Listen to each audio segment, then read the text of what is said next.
जय माता दी दोस्तों, मैं भाविनी मिश्रा अपने चैनल में आप सभी का एक बार फिर से स्वागत करती हूँ। कैसे हैं आप लोग?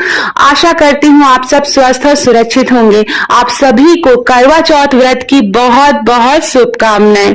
हाथ में पुष्प और अक्षत ले लेंगे और कथा शुरू करेंगे। बहुत सी जगह गेहूं का अक्षत लिया जाता है, तो हाथ में अक्षत और पुष्प ले लेंगे और उसके बाद हम कथा शुरू करेंगे। तो चलिए प्रेम से बोलिए चौथ माता की जय। कार्तिक मास के कृष्ण पक्ष की चतुर्थी तिथि को करवा चौथ अथवा करक चतुर्दशी के नाम से जाना जाता है। इस दिन सौभाग्यवती स्त्रियों के लिए गणेश जी की पूजा करने का विधान है। हमारे सनातन धर्म में गणेश जी की पूजा किसी भी कार्य के प्रारंभ में करने की प्रथा सदैव से रही है, क्योंकि सभी देवों में इन्हें अनादि देव माना गया है। अतः गणेश जी की पूजा सर्वप्रथम की जाती है, उसके बाद शिव परिवार की पूजा की जाती है, माता पार्वती की पूजा की जाती है, चौथ माता की पूजा की जाती है, चंद्र भगवान को अर्घ दिया जाता है, उसके बाद व्रत का पालन करते हैं। भगवान शिव पार्वती ने भी अपने विवाह काल में सर्वप्रथम गणेश जी की पूजा की थी। इसका उल्लेख कविकुल सम्राट गोस्वामी तुलसीदास जी ने अपने महाकाव्य में भी किया था। यथा मुनि अनुशासन गणपते ही पूजे शंभु भवानी, अस मुनि संशय करिए नहीं, सुन अनादि जी जानी। गणेश जी विघ्न विनाशक देवता के रूप में माने जाते हैं, इसलिए किसी भी कार्य को शुरू करने से पहले, किसी भी पूजा को शुरू करने से पहले इनकी पूजा करना बहुत ही आवश्यक माना गया है। तो आइए सुनते हैं साहूकार कन्या की कथा, जो कि बहुत ही प्रचलित है। इस कथा को पूजा के बाद जरूर सुनना चाहिए। एक साहूकार के 7 पुत्र और एक पुत्री थी। कार्तिक कृष्ण चतुर्थी के दिन साहूकार की पत्नी, उसकी सभी बहुओं एवं कन्या ने संयुक्त रूप से व्रत का अनुष्ठान किया। सभी लोगों ने एक साथ सायंकाल में गणेश पूजन किया। पूजन के पश्चात साहूकार के सभी पुत्र भोजन करने बैठे। भोजन करते समय साहूकार के पुत्रों ने अपनी बहन से भी भोजन करने का आग्रह किया।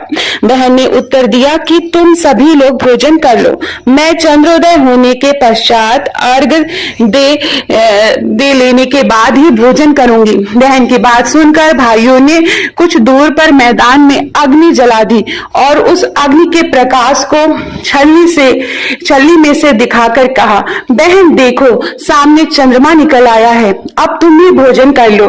भाई की बात सुनकर उस कन्या ने अपनी भाभियों से भी यही बात दोहराई। उनकी भाभियां इस कपटपूर्ण बात को जानती थी। उन्होंने उससे कहा कि अभी चांद नहीं निकला है, तुम अभी व्रत मत तोड़ो। तुम्हारे भाइयों ने अग्नि के प्रकाश द्वारा तुम्हें चंद्रमा के उदित होने का भास कराया है। परंतु अपनी भाभियों की बात पर उस कन्या को कोई ध्यान नहीं दिया। उसने अर्घ दे डाला और उसके बाद भोजन भी कर लिया। उसके इस कृत्य से गणपति भगवान अत्यधिक रुष्ट हो गए, जिसके फलस्वरूप उस कन्या का पति भयंकर रोग से ग्रस्त हो गया। चिकित्सा आदि कराने से संचित धन नष्ट हो गया और वह अत्यंत शोकाकुल होकर कष्ट भोगने लगी। कष्ट भोगने के बाद जब उसे अपनी भूल का ज्ञान हुआ, तो वह बारंबार मन में पश्चाताप करने लगी। उसने अपनी भूल के लिए गणेश जी से क्षमा याचना की और व्रत को पुनः भक्ति पूर्वक पूरा किया। उसकी आराधना से गणेश जी प्रसन्न हो गए और सभी कष्टों का निवारण कर उसे धन धान्य से पूर्ण कर दिया।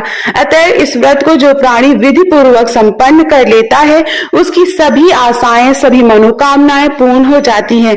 इस प्रकार कथा श्रवण करने के पश्चात चंद्रोदय हो जाने पर चंद्रदेव को अर्घ प्रदान करना चाहिए। अर्घ में जल, पुष्प, अक्षत, चंदन एवं रुद्रफल को अर्पण करना चाहिए।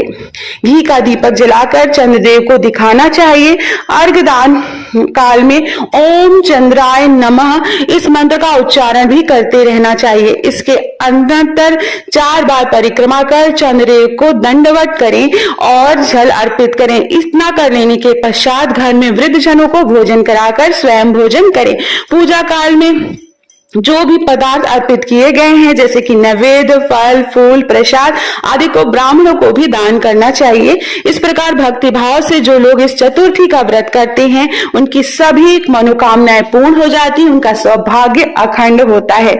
सभी गणेश चतुर्थी में षोडशोपचार पूजन करने का विधान है। करक चतुर्दशी के अतिरिक्त सभी चतुर्थियों में नैवेद्य के रूप में लड्डू का भोग अर्पित करना चाहिए। गणेश जी को मोदक विशेष रूप से प्रिय है, इसलिए उन्हें मोदक भी अर्पित करना चाहिए। हमारे यहाँ चावल के लड्डू जो है वो दिए जाते हैं।